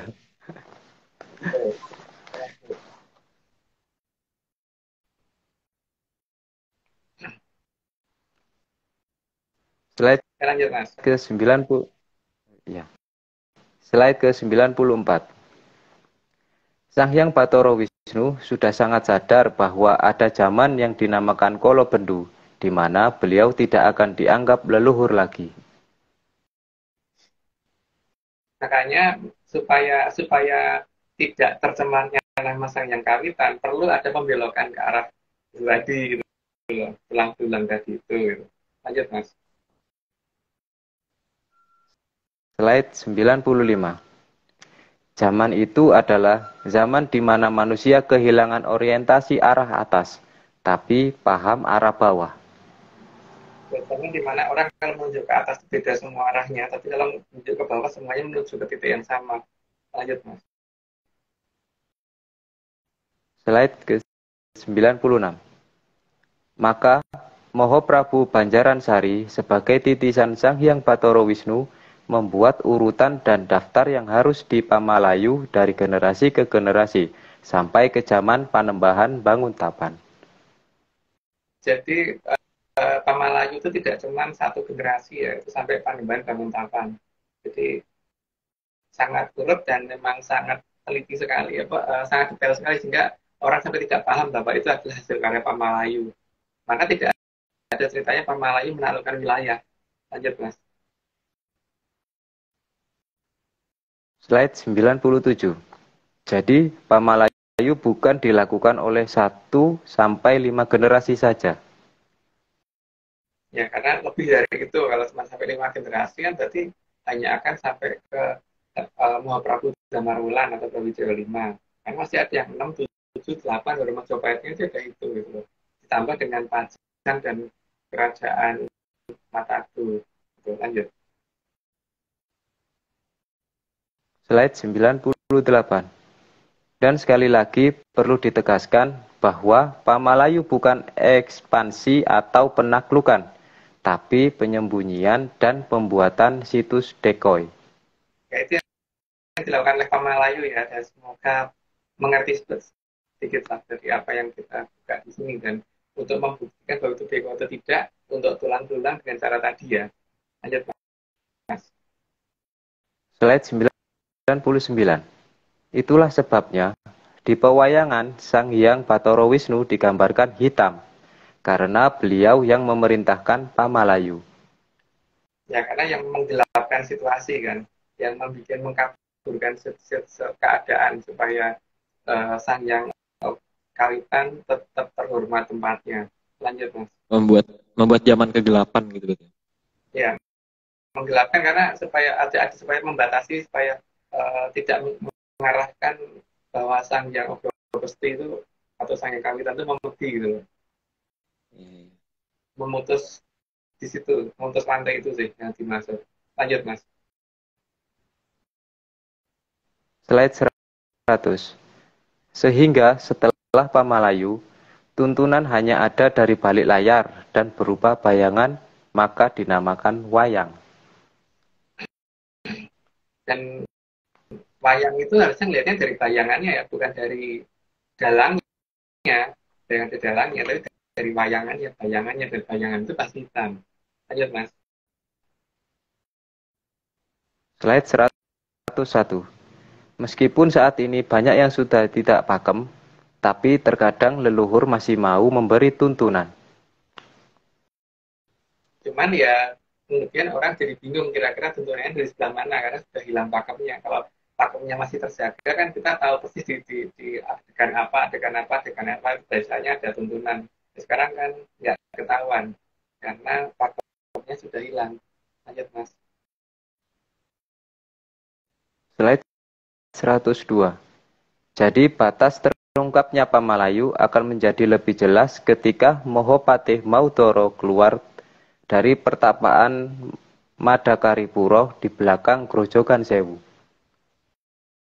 Jadi dia masih hidup ya, dan beliau tidak, karena wong sing gede prihatin ini makanya nggak mungkin gendut gitu. Lanjut, Mas. Slide 103. Maka di akhir zaman Kala Bendu akan muncul satrio kembar, yaitu Satrio Piningit dan Mahapatih Maudara yang akan terlihat hampir kembar. ternyata siapa ya, nanti kita tunggu aja karena aku juga nunggu. Oke, lanjut Mas. Slide 104. Karena Mahapati Maudoro akan mengembalikan Nuswantoro agar jagat gede bisa dijangkau lagi. Karena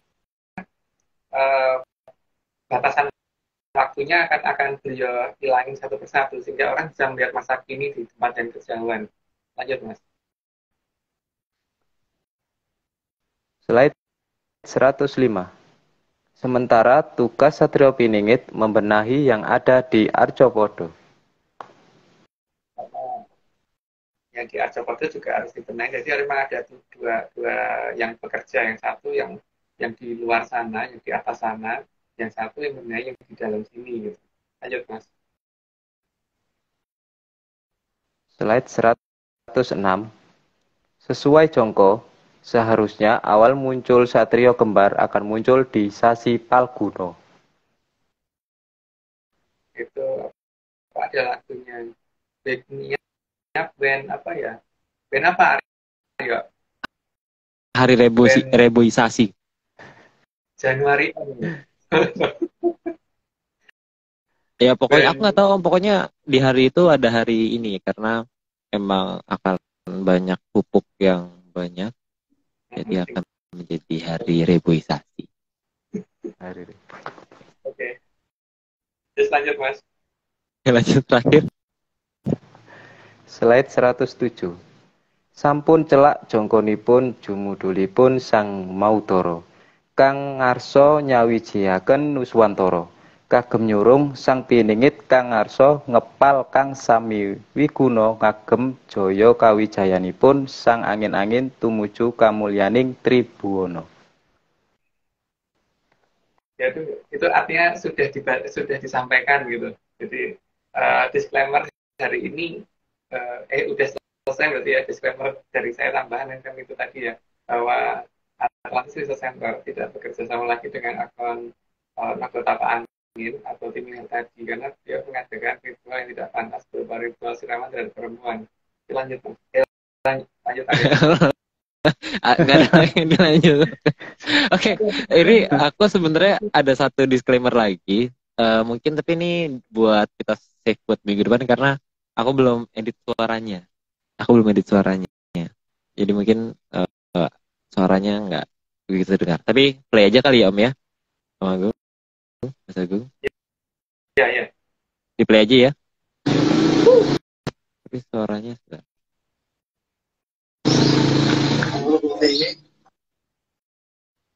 Suaranya tidak begitu terdengar tapi.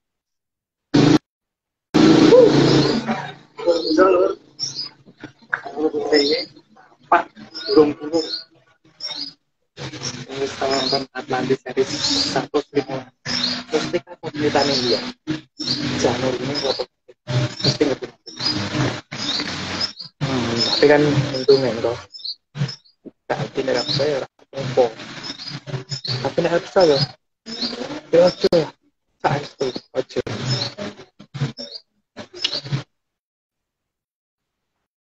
Mungkin nanti akan aku upload ulang di YouTube. Tapi untuk hari ini bisa dilihat di YouTube ya, Menyaners bisa dilihat di. Jadi kalau buka channelnya ada playlist disclaimer.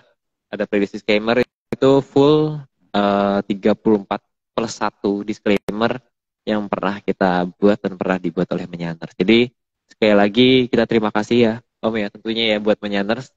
Dari aku mewakili tim ARC, kita terima kasih Menyaners yang sudah mau mengupload dan sudah mau memberikan disclaimer yang unik dan lucu-lucu. Itu sangat menghibur dan kita bisa saling menghibur sama Menyaners juga gitu. Jadi Menyaners yang belum pernah buat nih ya, terutama terutama semuanya lah, monggo ditunggu disclaimernya. Semoga minggu depan nambah 200 gitu, disclaimer ya. Nayanginnya karena ini disclaimernya yang ditayangkan tadi suaranya agak putus-putus karena kekurangan teknologi kita. Iya, maafkan aku. Tapi bisa dilihat langsung di YouTube, pasti nggak putus-putus ya kalau di YouTube harusnya. Benar. Ini kan Aryo semua disclaimer tadi, jangan di. Kenapa? Sudah diupload, sudah publik. Yang bisa sekarang. Ini semua cuma dongeng. Kalau Suaraku itu memang menggelegar. Oke, apa kita denger yang ini Om, yang ada 20. Ini aku belum update lagi ya. Jadi aku update-nya kayak per bulan. Aku akan update per bulan kompilasi disclaimer. Jadi kalau misalnya bulan ini nanti sampai akhir bulan masih ada yang ngirim-ngirim terus, akan ditambahkan di kompilasinya. Gitu. Ini untuk sementara kompilasinya aku puter ya Om, yang kemarin yang jangan gitu. Oke.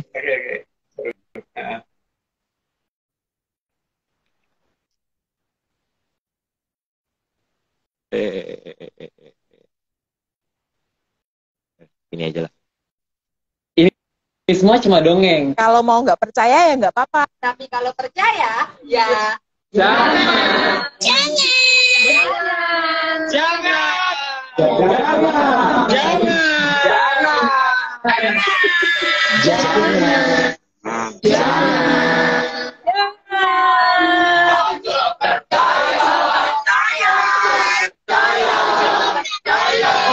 percaya.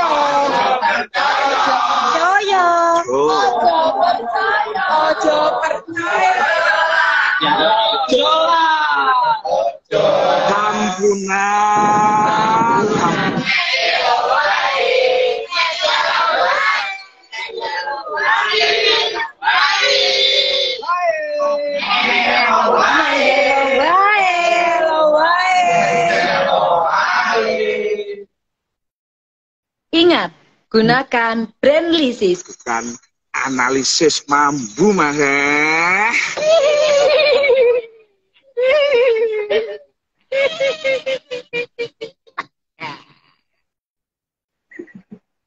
Ini bukan gertakan.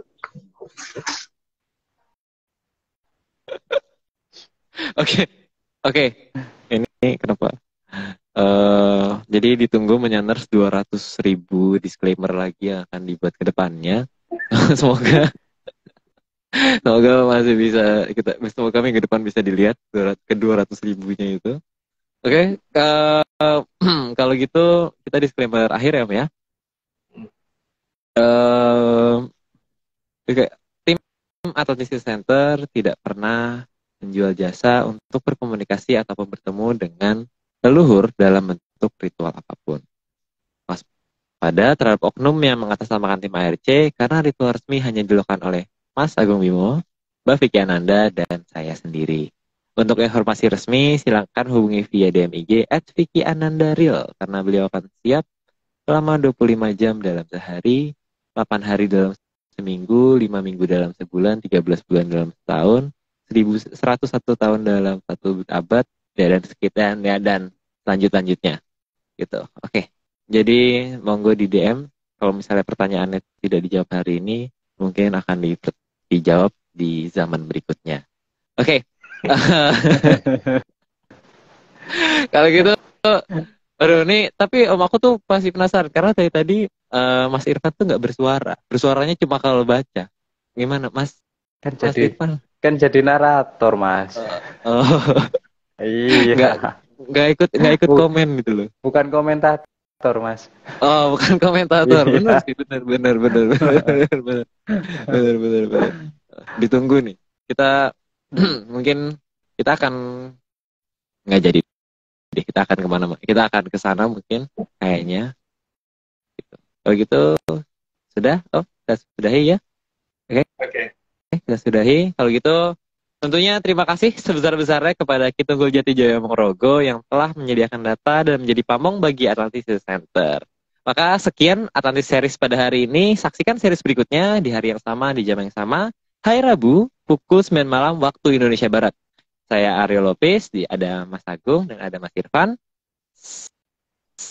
Mohon maaf jika kita ada salah kata. Selamat malam, salam sehat, dan tentunya salam penyak.